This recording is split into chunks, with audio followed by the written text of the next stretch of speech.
Cynthia Thurlow, thank Good to hear, you Matt. for joining me. Thank you for being here and part of this conversation. We're going to, well, first and foremost, I reached out to you in a very, very busy time in season. You have a book that's about to come out, your second book. And so, truly, thank you for taking the time out. And it was only last week, I think, that I reached out. So, you are amazing. This is the business of medicine. It's not even a podcast.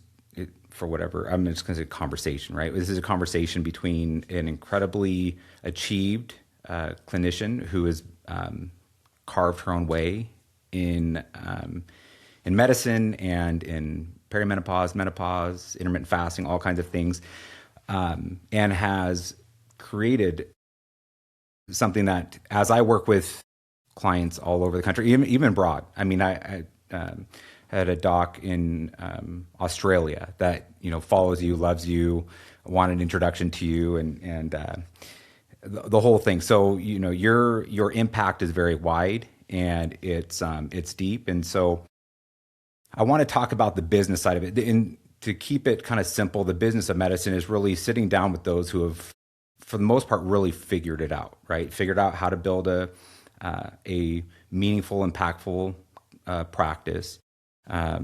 In some cases, your case, a big podcast, profitable, but then also something that hasn't like consumed their life to the degree to where they're not able to be a husband or father, wife, spouse, the whole thing. So I'm going to start by just reading your very modest bio that was sent over by your assistant. And then I'm going to color in a whole bunch more details because I read bios and this one's very modest. But Cynthia Thurlow is a nurse practitioner, host of the Everyday Wellness podcast, author, soon to be 2X author, and international speaker with over 15 million views for her second, not one, but two TEDx talks, Intermittent Fasting, Transformational Technique. With over 25 years of experience in health and wellness, Cynthia is a globally recognized expert in perimenopause, menopause, intermittent fasting, and has been featured on all kinds of TV shows, including The Entrepreneur, Medium, The Megyn Kelly Show. The list goes on. You're on a mission to help empower women to live their most optimal lives in perimenopause and beyond.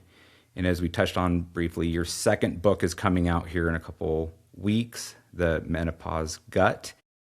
But, I definitely want to open up some space to talk to you, but I want to go back in time during this conversation. And this is not about tactics or strategy as it relates to being a clinician. This is about the Cynthia Thurlow that evolved into this place that you're in. You and I were introduced by Dr. Gabrielle Lyon probably 3 years or so, 4 years ago, something along those lines. And just in that short time, I've seen a big evolution. But as I dug in, you've come a long ways. And so I know that you've touched a little bit here and there. And so I know this is kind of sensitive, but I'm a product of a broken home, divorce and all kinds of things. And all kids are really a product of their environment. And so, I know that you experienced that yourself when you were young and then had the remarriages and then the family kind of swell as a result of the whole thing. And that was a really like tumultuous kind of time of your life. I'm curious on just your thoughts as you look back.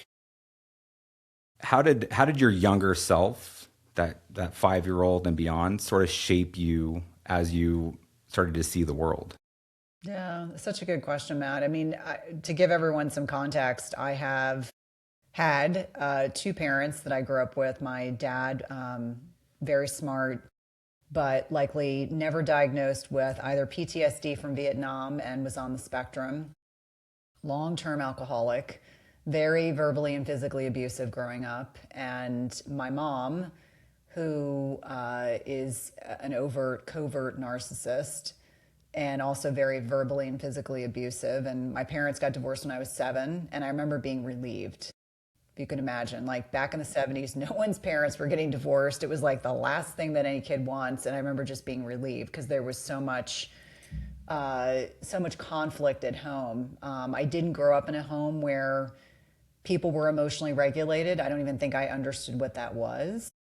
And so, what I developed into in response to my environment, where my mother, you know, always had men over and men slept over, and she has been married multiple times, was that I made myself small and I got good grades and I was pretty, because if I did all those things, everyone left me alone. That was just what I learned, was that achievement was the way to deflect attention.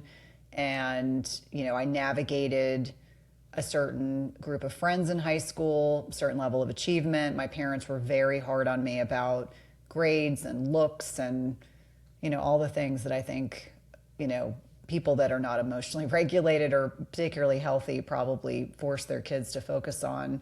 And so I kind of developed into a young adult that continued to achieve, continued to do the things that were expected of me. I was very much a people pleaser.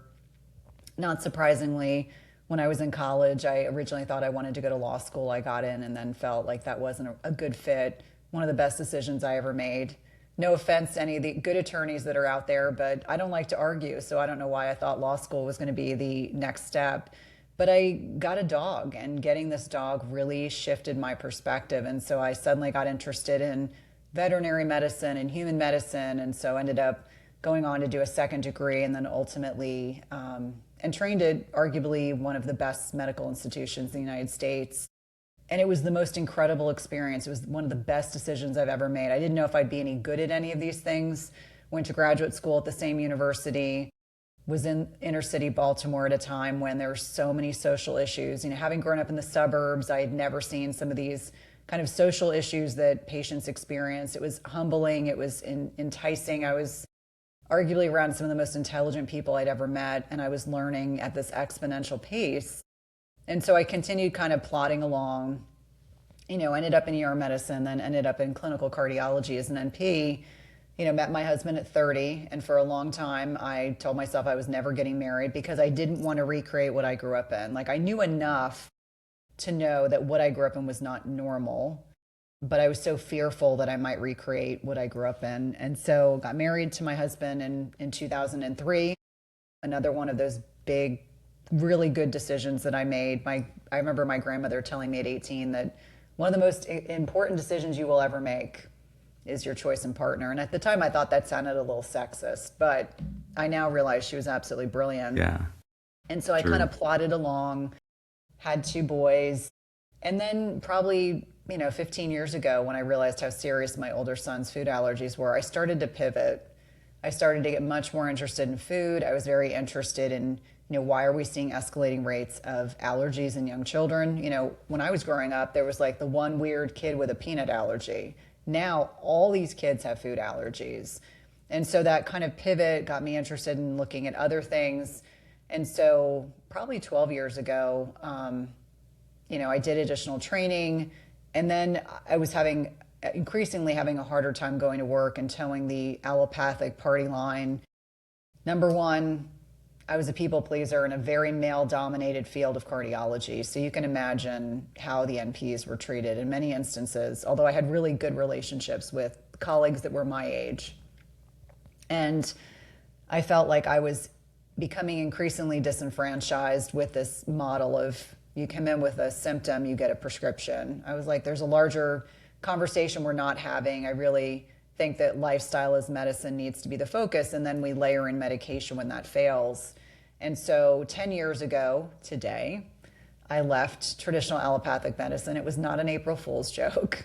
I actually left, and I remember my practice kept offering me more money, better schedule. At that time, I worked 2 days a week for 6 hours. To give you some perspective, I was really, really, really part-time because they just kept accommodating whatever I wanted. They were like, we are desperate to keep you. And I said, this isn't about you. This is about me. I'm no longer learning. And then they understood.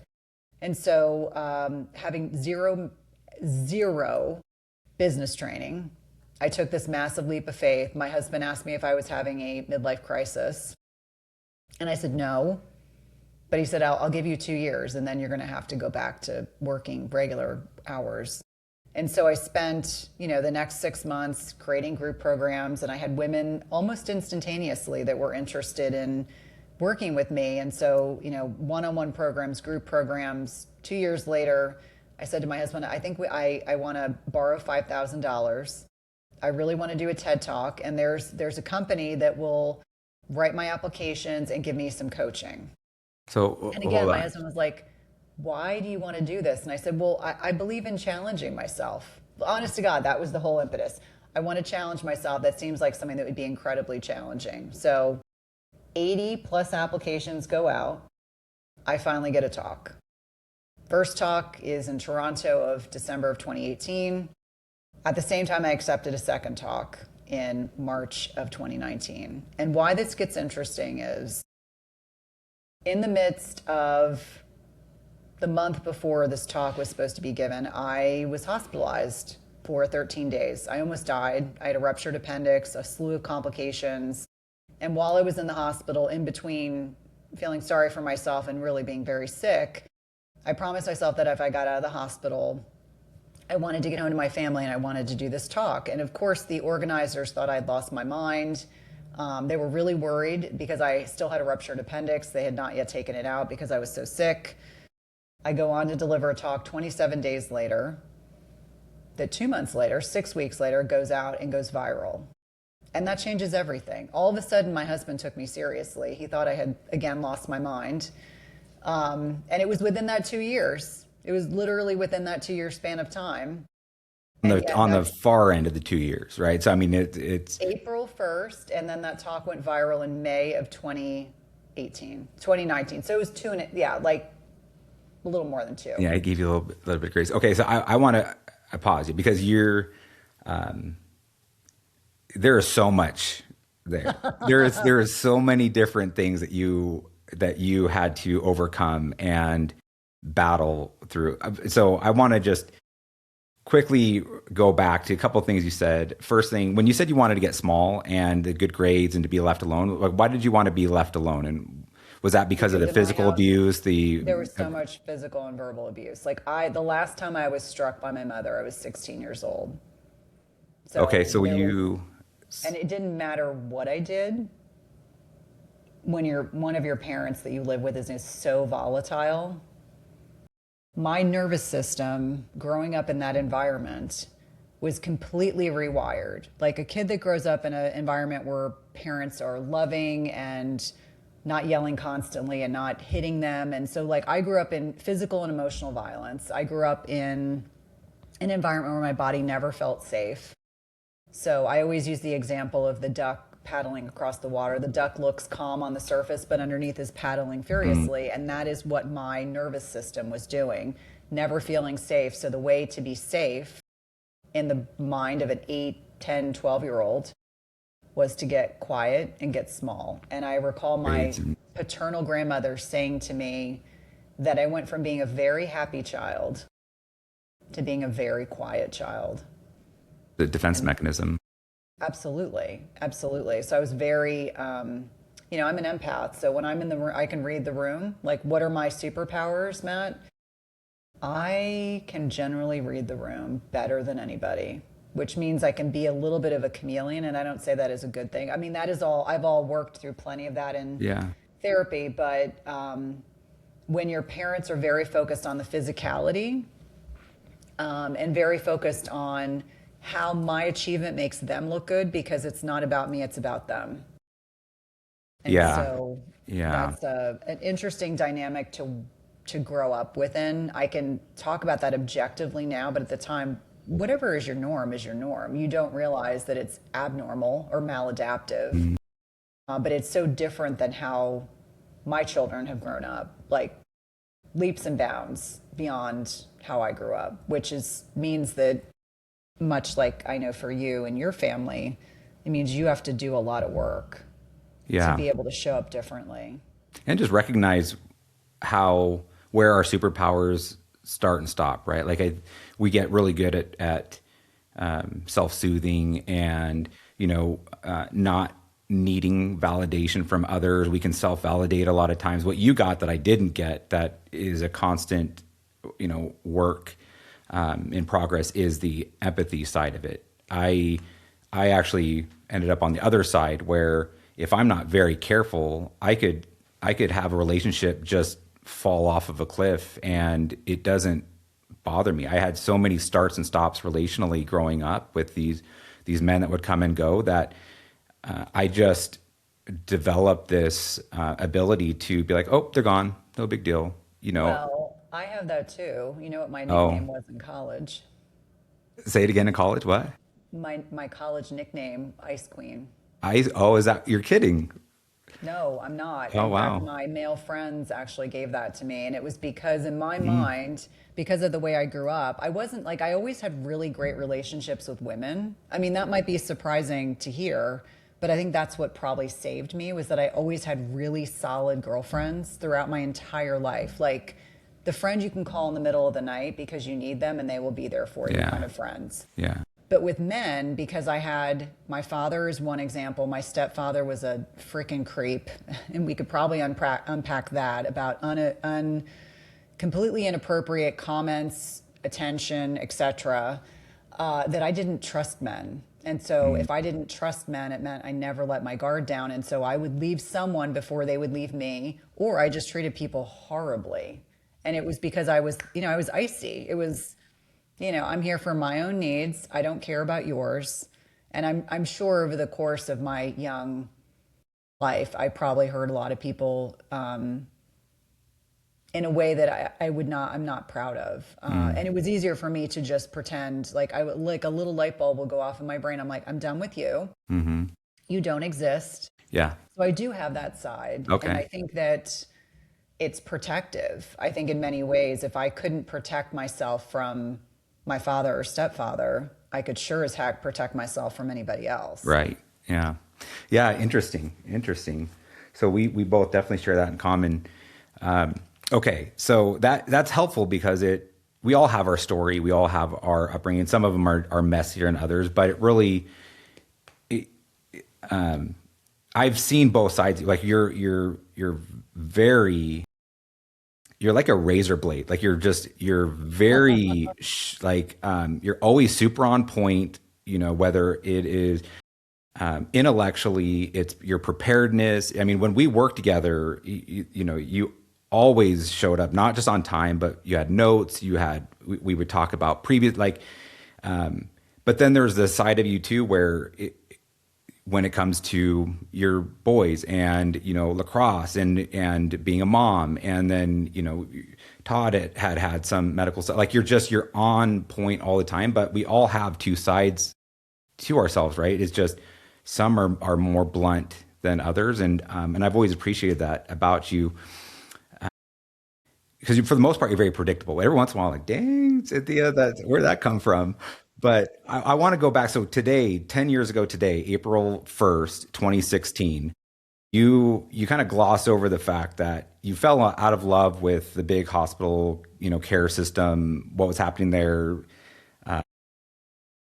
egos and male dominated. But there's a part of that story that I think a lot of clinicians today can identify with, and or are considering to make that leap. They're just on the other side of it, and they're like, "What did I do? Do I go back?"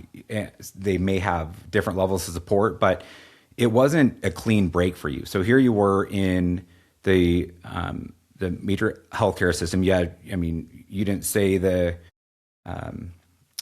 you went to school and things, but John Hopkins is a no joke, thing. So there's no wonder why you're being offered more money and things, but it wasn't about the money. And that's also something on the business side, that when people leave, it's almost never about the money. It's other factors, right? That are happening or not happening that's causing people to step away. But it's not like you had a history of entrepreneurship in your family. It's not like you had others that you could look to say, I'm considering leaving the certainty of a guaranteed paycheck and benefits and things, and putting my toe in the water on entrepreneur side. You just decided you were going to leave, and then there was this gap, and Yeah. there was I think that gap is important. and maybe some more details about like, okay, so Todd's like give you 2 years, but what that tells me is there's a certain level of support, but at the same time, it's No, like there's a certain level of absolutely. doubt at the same time, right? So tell Yeah. me about like where your head was at, and Yeah. I for mean, others that are thinking the same way. well, and I don't, it's funny. I've made decisions in my life where I haven't fully understood why I was being drawn to make them, but it made sense later. And so, if you're at all familiar with human design theory, I'm a manifesting generator. I tend to leap and figure it out. And that's my personality. I'm I the take a same. certain amount of risk. I am married to someone who is the opposite. I'm Hmm. married to an engineer at heart who works in the energy industry, who works at a very high level, is incredibly successful. And I would not be here without him. Like, let me just be very clear. My husband, who's incredibly financially conservative, gave me the gift of time. And if I didn't have that, that would not have been possible. You know, we had been very fortunate. His consulting company had been sold, and so we had money saved. And he had said, "This is how much money is saved." And so that will buffer. But I want to be very clear: this is not a this turns into your hobby. Like we have some friends who call themselves entrepreneurs who really Hmm. just have a hobby.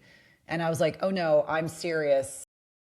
I am. I know I'm going to be successful." And he was like, "Well, that's great, but you have no business training. And I believe in you. I'm 100% behind you." But like, he watched. I mean, there were a lot of days of, oh God, I mean, the things like I'm such a proud person, but asking your friends to be interested in programs. And, at one point I was a beauty counter consultant because I really believed in the mission, but like, I'm not a salesy person. That's not my personality. So I That was really after leaned you in. left the hospital, you became a Yeah, beauty I mean, I sales. did. Oh, I did a lot. Like I mean, I didn't make a ton of money, but like very clearly, I was willing to do the work. So, I bought a Wait, so program and a, sorry, I got to pause you there. So you left working in the hospital, yep, I and worked you're for in cardiology. Yeah, the cardiology. cardiology practice. Yep. You're yep, and so you're doing big things, got big degrees, a lot, and then you're saying that following that you worked at a cosmetic counter Oh no, no, selling. no, no. It was more like as I was building my business, I was, I had little side hustles like beauty counter. Like maybe I was making a couple $1,000s a month doing that. I mean, it But it was wasn't up about the and down. money. It was about the. I guess where I'm surprised by that, Cynthia, is what I'm hearing is that that's the level of you were so serious about Yeah, not going back. correct. You were so dedicated to what this next chapter would be that you took on roles like that Yeah, to as a means. Not about the money. Of course, you're not going yeah, to make good money. Like right. it's apples and oranges. But am I understanding that correctly? That's the level of dedication that you had to this Yeah, next I chapter. did. That's I incredible. Wow. literally did lectures to schools. I would go in and talk to the students and the teachers. I mean, I was doing free lectures all over the place because I was like, I'm so committed to making this work. I know there's a place for me. I just don't know what that looks like. And so it was like I created group programs, I created one-on-one programs. And I'm not kidding when I tell you, like, I was profitable quickly because I charged enough for my time, although I didn't fully appreciate all those things. I hired my first business coach 6 months in, and this person now has probably a nine-figure business. And she gave me some good business advice. She was like, you need to create a program, you need to adjust your pricing, you need to do, I mean, so whatever people told me to do, I recognized very early on I needed to invest in coaching from people who were more successful than me. And I had to be willing to do the work. Like, I think there are a lot of people who are entrepreneurs, they're not willing to do the work. And it's not about hustling. Like, I hate that word because it's not about the hustle, it's flow. If you're doing it right, it is total flow state. Like when I'm on a stage and I'm speaking, I am total flow state. I don't even think sometimes I'm cognizant of what I'm saying. I'm just in a completely relaxed state of mind. So as I was making all of those decisions, it was getting me one step closer to what I wanted, which was I wanted to make money, but I also wanted to make impact. And how do you do that? It needs to be multi-pronged. In 2018, a colleague who was a clinical psychologist came to me and said, I think we should do a podcast. And I was like, okay, we'll do a podcast. 2019. So this is 20, after your September of TEDx. 2018. Yep. This This is is after before your my TEDx first then. TED Talk. Yep. Okay. Okay. So I co-hosted a podcast for about 20 months. And what I came to realize is I don't like to play by anybody else's rules. I don't like having to be so buttoned up. I like organic stuff. I don't want to create a ton of content. I mean, I realized my personality, like I'm so well suited as an entrepreneur because I'm kind of a, pardon me, go fuck yourself. That's in my mind. I grew up in New Jersey. I mean, there are things where I'm just like, that doesn't make sense to me. And so, we didn't have a falling out. She just said to me at the end of 2019, I don't think this is in alignment with my goals. And so little did I know, this is how life kind of happens for me. Little did I know that the pandemic was coming. And gosh darn it, guess who got to scale their podcast during the pandemic? Because I started doing it just myself. And I would pitch the podcast to really big guests. And generally, they would say yes. And so, I look at it as there's these kind of serendipitous moments where I don't think I necessarily knew that that was leading me down another incredible path. But before I did the solo podcast, I joined a mastermind. And I think that for me was this really, really pivotal decision. Like I didn't know anyone. I'm an introvert. I told my husband, I need to go to this event in San Diego. We're going to fly the whole family out. We'll make a vacation out of it. Because it fell on my older son's birthday. And I'm very much the kind of mom, like I'm not willing to not celebrate my kid's birthday with them for as long as they'll have that. Mm-hmm. My kids are now adults, so that might come a time where they'll prefer to be with their friends, but that's okay. We all fly out to San Diego. I go to this event. I'm invited to a mastermind lunch. I go to that. I meet one of my closest friends now, one of my closest entrepreneurial friends. Actually, two of my closest friends that are entrepreneurs. I met both of them that day. What an incredible, friends that are like salt of the earth, like my brother or my sister. And joining that mastermind, it terrified me. I'm going to say the number and you'll probably laugh. $3,000 a month. I was panicked because although I was making good money, that was still a lot of money. Sure. And what I've learned is that when I make those investments, I take it really seriously because that was a lot of money for me then. And so I got involved with this mastermind, which was a great fit for me. Some of the biggest names in the health and wellness space, recognizable physicians and researchers and leaders in the space were part of it. And I just sat in awe.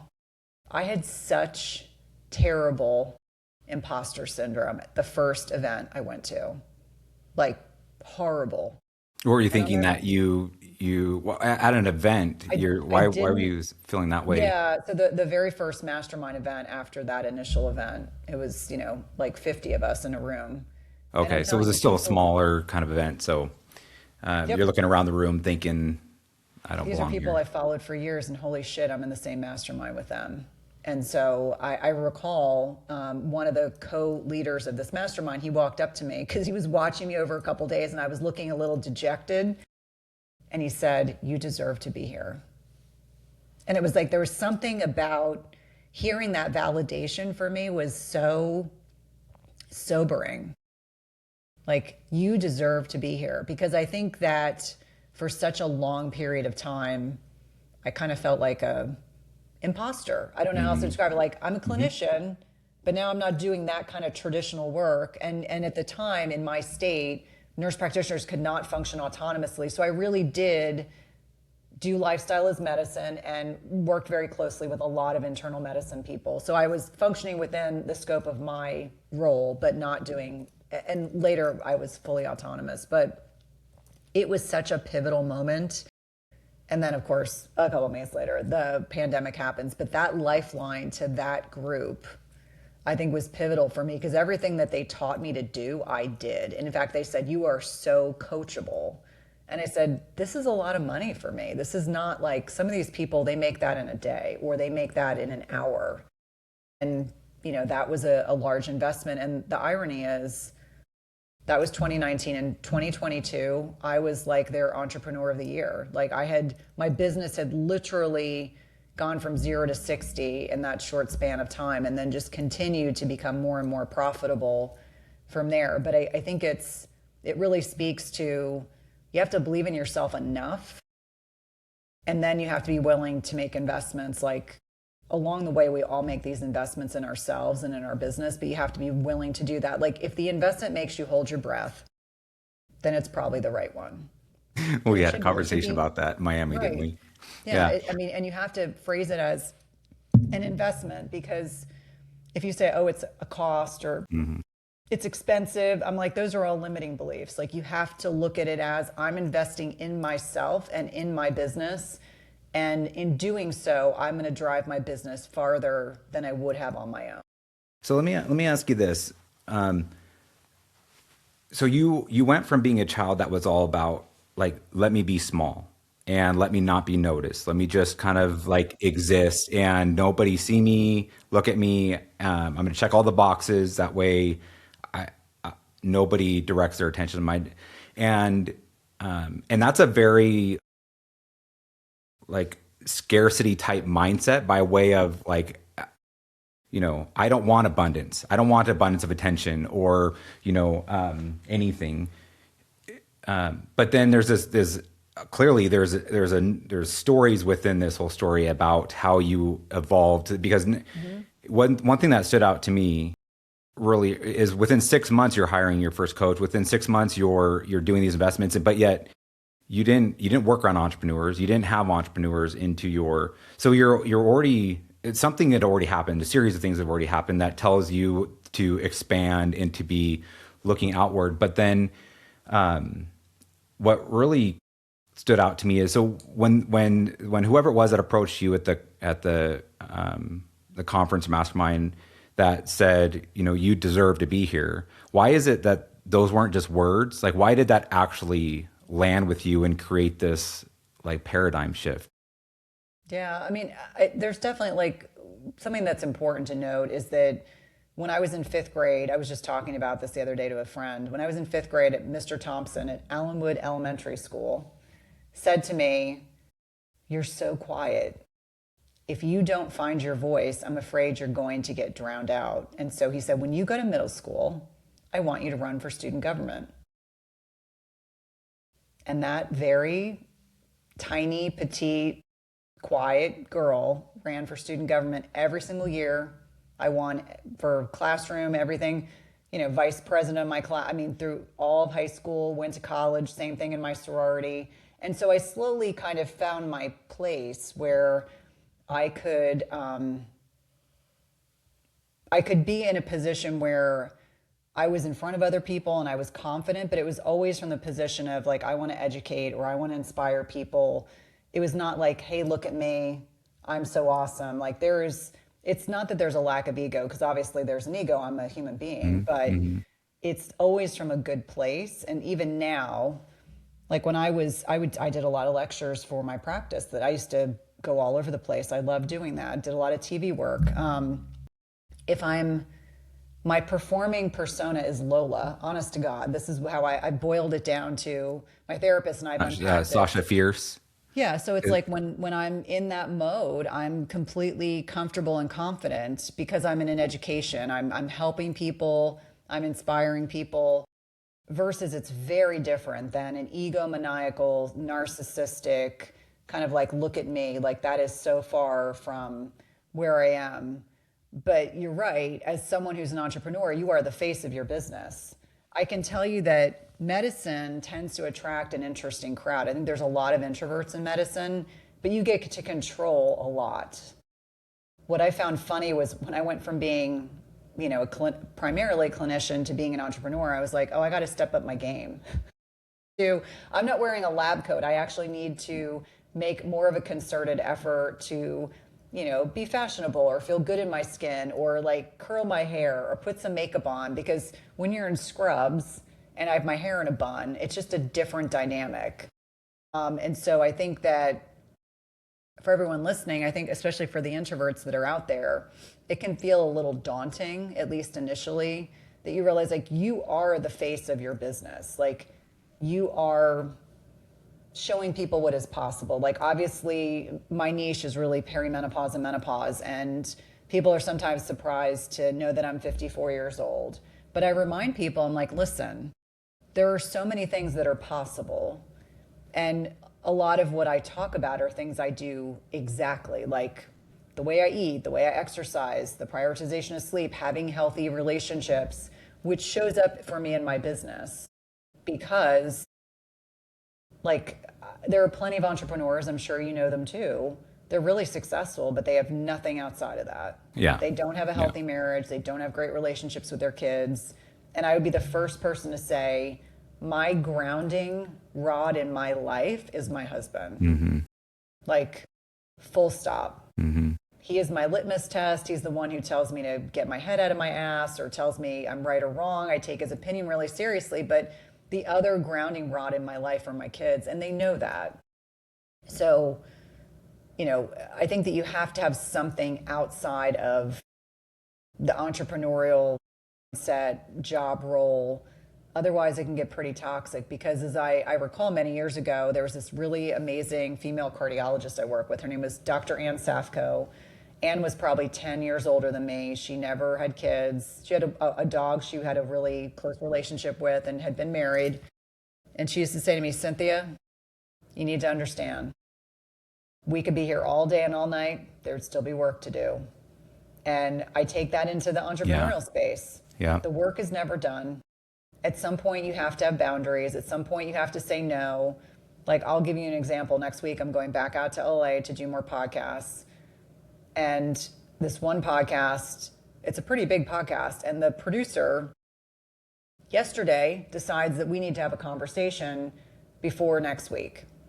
And so I said, I have 15 minutes before my first podcast of the day. And then when I got up this morning, I was like, no, that doesn't work. I don't want to be, I have to kind of do some things before I jump into a podcast. Like I have to make sure I'm ready to give 100%, 150% to you as the podcast host and clear my head. And so I said, I'm available from 11 to 11:15, or we can catch up over email. And so since then it has been, are you available later today? Are you available tomorrow? And I was like, let me explain to you. I have 16 podcasts this week on top of a regular work week. No, I'm not adding anything else to my schedule.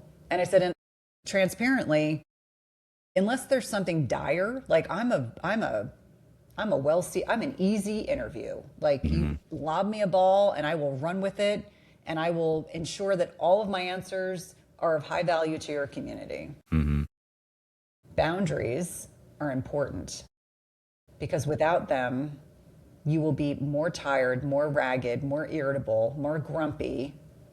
And that's not good for your entrepreneurial spirit.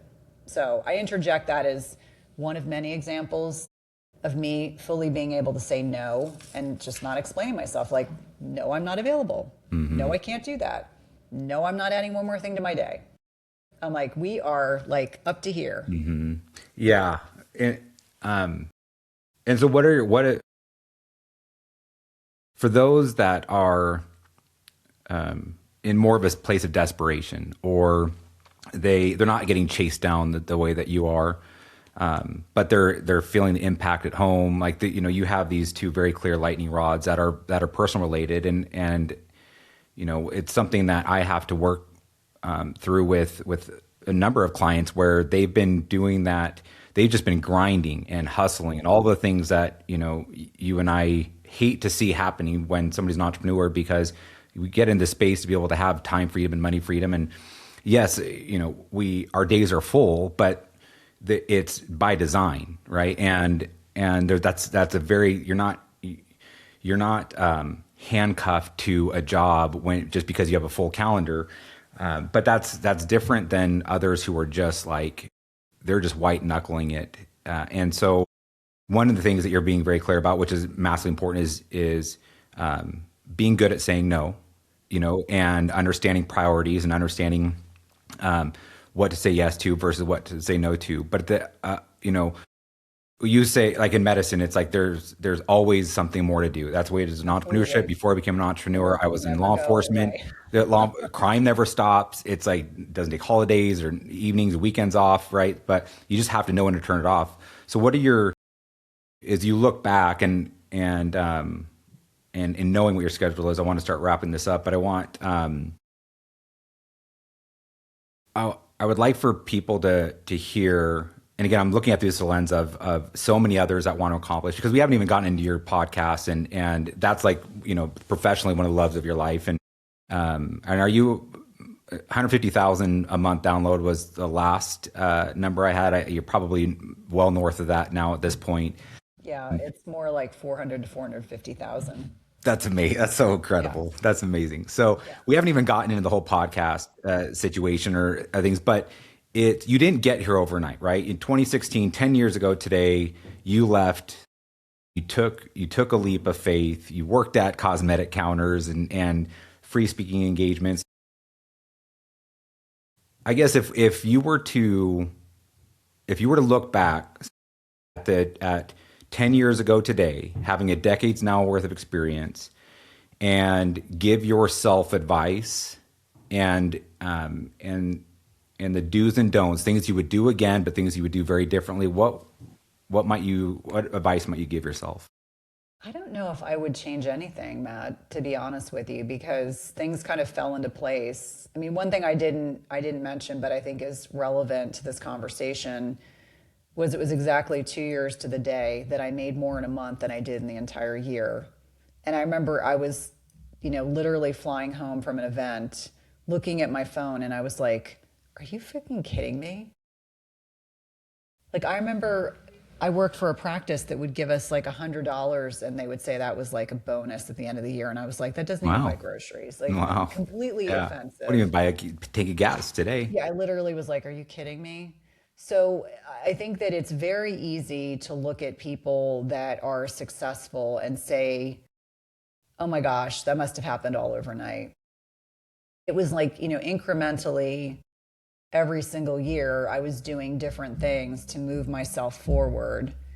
And I honestly wouldn't change anything, because I feel like it's all part of that journey for me. I mean, it makes sense. Like, oftentimes when we retrospectively look back, we're like, oh my gosh, it all makes sense for me. Like, I made strategic decisions, but I don't think I per se was thinking strategically. It was just, I was literally making decisions based on what I was interested in. And I think that we sometimes discount the value in that. Instead, we're always looking for ROI. How much I invest? What's the ROI? How much money? What's my net? What's my this? What's my that? And so I think sometimes we overthink things. I would encourage people to, I'm not suggesting they think less. I think it's very hard when you're coming from a traditional model where insurers decide how much you get reimbursed. You calculate how many patients you have to see a day to meet your overhead, to meet your staff expenses, to be able to pay yourself, put gas in your car. It's very hard to go from that to something that seems a little more nebulous, a little less clear. So at some point you have to take the leap. And that leap could be something as simple as you go from full-time to part-time, or you have a side gig. A lot of nurse practitioners I know, they get their side gig going and they get it successful, and then they feel comfortable enough to take their foot off the accelerator with the full-time job that they hate, that they go to, that pays the bills. And so I think for each one of us, there's a different level of risk. Not everyone has spousal or partner support, emotionally, financially, or otherwise, and so I acknowledge that. But I think at some point you have to be ready to rip the Band-Aid off. Like, I'm very much a rip the Band-Aid off person. Like, rip it off and I'll figure it out. Mm-hmm. Whereas there are others that they neatly pull off one corner. Yeah. And they're like, oh, that's too hard. I can't do that. Mm-hmm. And then maybe a couple months later, they start to work on another side of the Band-Aid. I very much am of the belief system that most of us do best when we're making, a conscientious effort to make ourselves uncomfortable. I mean, ultimately, what this all comes down to is some of us are more comfortable being uncomfortable than others, because it's when we're uncomfortable that the growth happens. Yeah. Emotionally, spiritually, physically, however you want to look at it. The other thing that I think is really, really important, Matt, the value of therapy, the value of having a business coach, the value of having mentors, all of which are really, really important. I didn't have a mentor because there was no nurse practitioner doing what I was doing. In fact, they all thought I lost my mind. They tell me now. I don't think there even is even today. No. At least that I'm aware of. No. I mean, they're incredible people, like doing incredible things academically and Sure. Obviously when I finished my NP program, the terminal degree was a master's, not a doctorate. And people always say, oh, you should go back and get your DNP. I was like, oh, hell no. Why would I do that? I mean, unless I'm doing it for an intellectual itch that I want to scratch, but I want to get 2 kids through college. That's my focus right now. But I think for a lot of people, I think you're either an entrepreneur or you're not. And that's I okay. agree. It's okay to not be an entrepreneur. But I am such an entrepreneur that I don't know how I ever existed in that model of care, having mostly men agree or disagree with what I was doing. And Yeah. then going, okay, whatever. Whereas now I would have something else I probably would say. There's no probably about it, and I want to validate, not, we're not the kind of people that need validations, but I do think it's important because you never know when what you're hearing or seeing on social media or whatever is real or not. Right. And, so I want to validate the fact that you mentioned being coachable and, and being a good student, right? Like, it doesn't surprise me that you found your way to this mastermind, and that one guy said a thing that really changed everything, because while you're very headstrong and you know what you want, you're also your receptors of learning, they're always up, and you're very coachable. And that's a huge thing. So it's one thing when I'm working with clients and they have big dreams, goals, and aspirations, but they're resistant to hearing a different angle or a different approach, even if it's well validated, it's a proven thing and it's proven itself over and over again. Some people, they just want to be they just want to carve their own path, right? And I say that because first of all, it's incredible to hear about the growth of your podcast. When you and I started working together well after you had a lot of momentum and a lot of growth. And so it was, I don't even remember what year it was. Anyway, we're in, you want to do a whole team meeting, an annual thing. So we're down in Miami doing this thing. And you mentioned, like, get comfortable being uncomfortable, and going down there. I'm like, hey, that's what we're going to do. Right. Like, I'm going to, and I don't remember if you, or I don't know if you remember what I said about the discomfort, that we are going to get put in the room. But like, if the goals didn't make you like borderline want to shit your pants and like super uncomfortable, it wasn't the right goal. Right. And so here we were talking about these podcast goals, because at that point, a lot of things were in play. And at this point, you have multiple different revenue streams now. And the podcast was not new. It was growing, but you had big goals for it. And so we talked about some initial things, and I said, Cynthia, does that really make you nervous? Does that number make you nervous? You're like, well, it's a big number. Does it make you nervous though? And you said, no, it doesn't. So we came up with a different number. And at that point, did that make you nervous? Like, that one makes me nervous. And Cynthia, I'll never forget, for not only did you make my job easy to be able to help facilitate this whole thing, because you didn't put the brakes on, but you were receptive to the fact, and you let me push you. So when you say get comfortable, be uncomfortable, I guess that's part of the validation, is that you're not just saying those words, which a lot of people do. You actually allow for me to push you to really be uncomfortable. It was very evident. It was like on your face, but also you trusted the process, you trusted yourself, you trusted the team. And then 2 weeks later, I get a message from you that one of our initial quarterly goals you had already hit.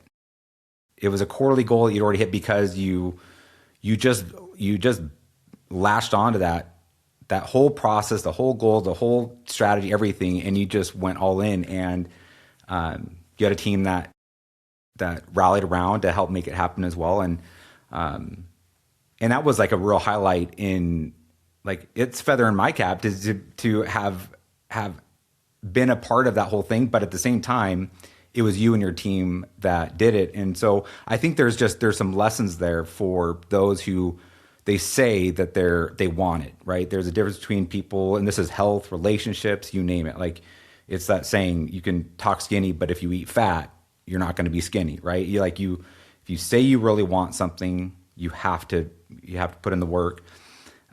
If like you believe that growth comes from being uncomfortable, then you truly has to lean into the discomfort. And so I'll give you the last words here, and any advice that you might give to others who are dreaming and aspiring to grow something big, whether it's a podcast of almost 500,000 downloads a month, which will be north of a 500,000, or an author, or a 20 million and counting total. What is it? 20 million and counting? 20 million.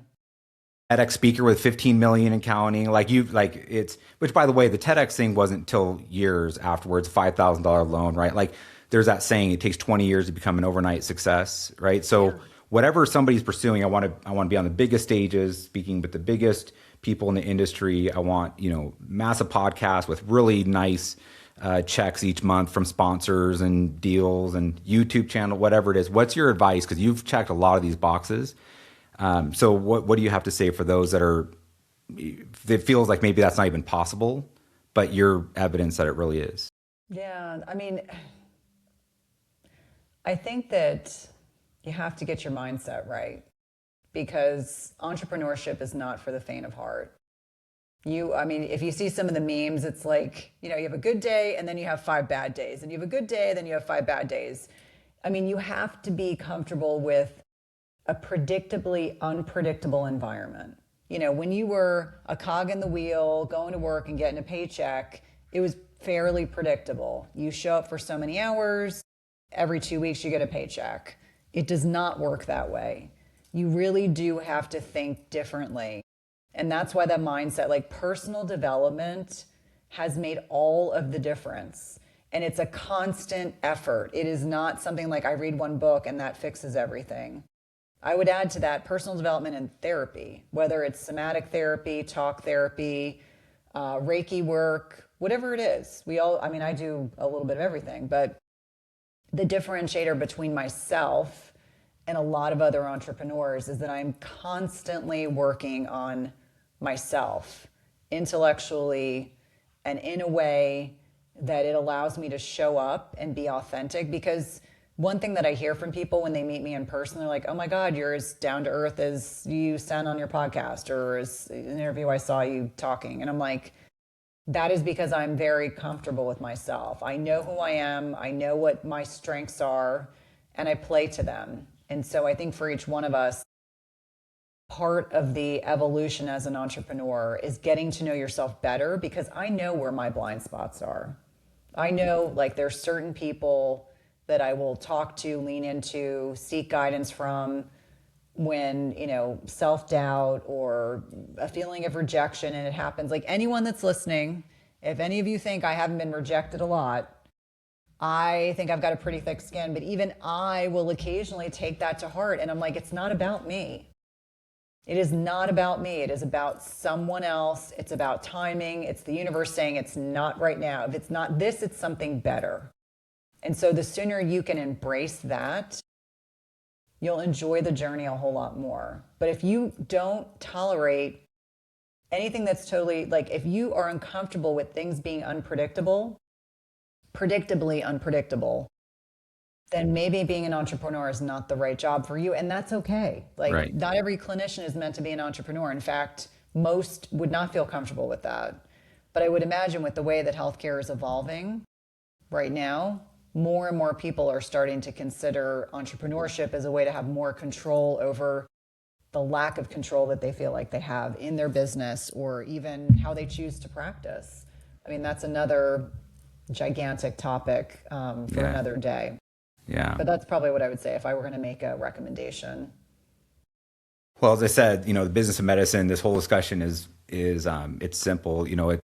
It's wisdom, right? Like you have all of this wisdom. So what you have to say about it, I think other people would be very smart to consider and implement.